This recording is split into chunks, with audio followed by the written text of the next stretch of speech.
Good morning, everyone.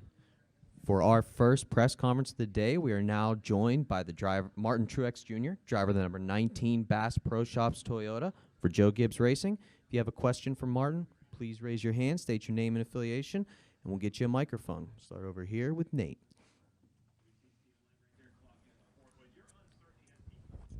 Nate Ryan, NBC Sports. Martin, it's the first time you've had multiple teammates in 6 years in the Cup Series. I know you guys had the relationship with Gibbs at Furniture Row, but you've never had everybody like under the same roof. So Kyle greeted you right after the Sonoma win, but he also said, sucks to lose to a teammate. What's the dynamic been like this year, not just like with having teammates again, but with having someone like Kyle where you guys both have 4 wins and you're challenging each other for the win at Sonoma? Yeah, I mean, I think it's been fun. I think it's been, something that kind of drives you, kind of pushes you to, nobody wants to be third or fourth out of the 4. You want to be the best. You want to win the most races. You want to be the fastest every week. So, but at the same time, it's difficult because we are working together and we are sharing everything, and there's no secrets. Like I can't keep any secrets from him. He can't keep any secrets from me. So it's a real kind of reality check in your own mind, how things are going when you're looking at those guys and how they're doing and how you're doing, and you're constantly comparing yourself to them. So it's been different for sure than the last couple seasons, but I think in a good way, honestly, for me. I mean, I just think it's just another extra little push that makes you work and try and look at everything just a little bit harder and a little bit closer.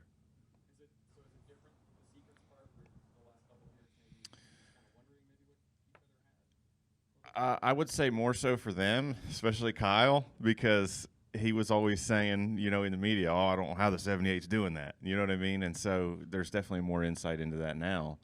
For me, I mean, I'm always kind of trying to look at what everybody's doing, so it's not really a big change there. Go to Bob in the back. Bob Pockros, Fox Sports. I kind of wanted to follow up on that. Do you consider it more of a friendly rivalry now that you're teammates, or is it less of a friendly rivalry now that you're actually in the same shop?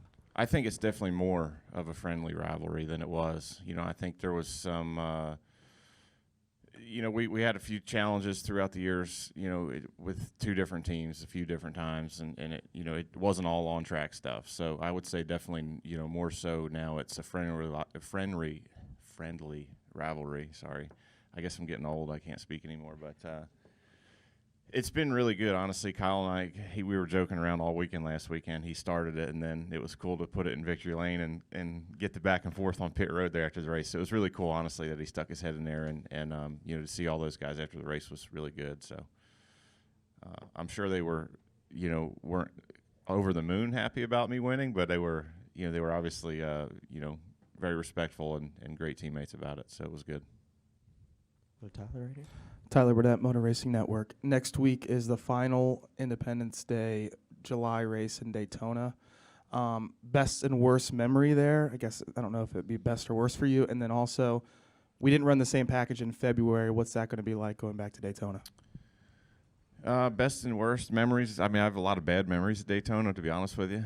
It's not been very good to me, but second in the Daytona 500 and winning a Busch Series race there in 05 was pretty good memories, and then stuff off the track. I've had a lot of fun times there over the years, so definitely a cool place to go. But as far as the package goes, I don't know. I think that we learned a lot at Talladega what it's going to be like, but I think Daytona is such a different racetrack than Talladega, and the way you draft there, the way it's typically 2 and 3 wide instead of 3 and 4, that really changes things. So we'll just have to wait and see, but I expect it's going to be typical Daytona, hot and slick, and the cars were pretty on edge at Talladega, so I would expect that to be I would expect handling to come into play and be a bigger issue than it's been in the past because of the speeds and the amount of horsepower we're going to have.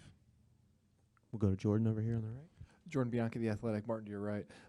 Your teammate Eric Jones is kind of in limbo. Is he going to resign and stay with Joe Gibbs Racing? What is future there? You've been in that position before. Have you had conversations and giving him advice of kind of ignoring the distractions or anything else and just kind of focus, or you just kind of take a step back? Honestly, I hadn't talked to Eric at all about it. I don't know that he's talked to any of the other drivers or not about it. I think it's just one of those things you handle on your own away from the track, and You know, we talk mostly just about our cars and setups and things in the meetings, and you know, he's not even really one to come ask a lot of questions or, you know, kind of do things outside of the meeting. So we just kind of kept it how you know, normal, I guess. Martin, we're going to go to Jay. Right over here. Jay Cohen, Associated Press. First of all, happy birthday. Thank you. Second of all, 29. this was this race had one of the best finishes on the Cup Series last year. Now you return with the new rules package designed to kind of keep you guys closer together. Is there a potential for another type of dramatic finish here, given the track and the new package and everything? Well, I think it definitely sets up as a good track for a finish like that or racing like that, just because there's multiple grooves. As you said, the package this year, you know, with the 550 horsepower it's definitely done what they hoped and expected as far as keeping us all closer together. So yeah, I mean, we'll just have to see. It's gonna be hot and slick tomorrow. Usually that you know, helps put on a good race, and we'll just have to see how it plays out with this package. Hopefully, you know, the truck race last night showed multiple grooves. We're all fast, and we should be similar to that, I would think. So we'll see how it plays out, but looking forward to hopefully having a good run and hopefully being a part of a good finish. Go to Alan over there on your left, Martin. Alan Cavana, Fox Sports. Speaking of your birthday, there are analytics that say age 39 is the peak performance level for a driver. And I'm just wondering what you think about that because you're in the middle of a career year. Are you still getting better as a driver? Sounds great. I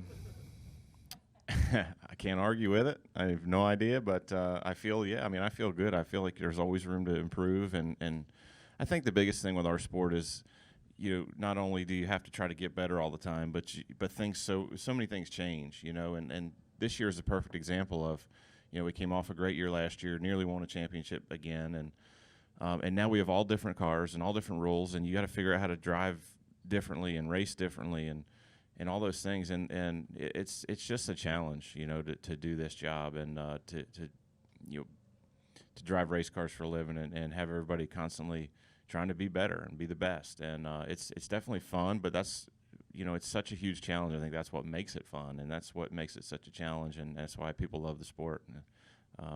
You know, you're always critiqued.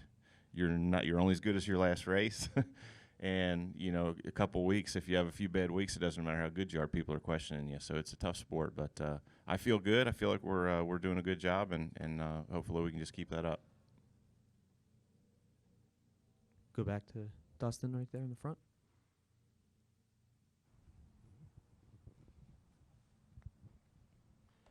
Dustin Long, NBC Sports. Do you feel if you beat your three other teammates that's what you need to do to win races? It seems like this year, yeah. I mean, it's, you know, either you beat a Penske car or a Gibbs car, you got a good shot at winning. So it's been interesting to see that dynamic, and you know, all our cars have been really strong all year. So yeah, I mean, I think that's another part that makes it so difficult. You're racing against your teammates, and you know, you all have the same stuff and the same. You know, again, as we mentioned earlier, you share everything, so there's no secrets. It's hard to get an advantage there. We'll go to Claire up here in the front.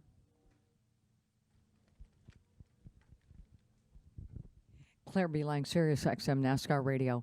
How do you think you and Kyle are different? And did you have to learn, kind of feel how that relationship would go? It seems like you're kind of goofing around more. You know, he busted you when I was interviewing you the other day, and then you came back in victory lane and said something. But how are you two different? Because you're very intense and yet very calm. He has a different personality. And did you have to learn how that relationship would work within the Joe Gibbs Racing walls? I would say I learned it. I'd say more just being a part of it earlier, you know, the alliance and things, for the most part. But yeah, I mean, it's been good. We're definitely a lot different, you know, people. I think in the garage, in the car, I'd say we're very similar, very intense, very focused, you know, not settling for anything but first. I would say that outside, I'm definitely a lot calmer, and around you guys, I'm a lot calmer. I can hold my emotions in check a little bit better than maybe Kyle. But I think aside from that, we're honestly really similar. You know, I don't know how he is with his family and away from the track, so I can't answer that. But I'd say we're similar for sure at the racetrack, aside from me being able to keep calm when the microphone is in my hands or video camera. We'll go to Chase over there on the left. Chase Wilhelm, NASCAR.com. Martin, I know every driver obviously hates to lose, but it seems like you and Kyle hate to lose more than you like to win. So how does that affect the relationship you guys have on and off the racetrack and with competition we've seen between you two this season? We've really, we really haven't had much trouble, keeping it, how it should be, I guess. We've only had a few run-ins in all the years we've raced together, on the track as far as, kind of getting into accidents or things like that. And I think we've always just had a respect for each other because I guess maybe we came up the same way, racing with our dads and racing against each other for a championship early on in our NASCAR careers. We've known each other a long time and only had, like I said, a few run-ins. So from that standpoint, it's been good. But it's definitely tough. If he'd won 8 races and I won none, I'd be mad. The fact that we both won 4 maybe keeps it a little bit more civilized. I don't know. We'll have to see how it goes in the future. But for now, I think it's a mutual respect thing between champions and guys that have been around each other a long time and understanding what it takes to be in the position we're in. Time for one more question. No? All right, Martin. Thank you very much. Thank you guys very much. Best of luck.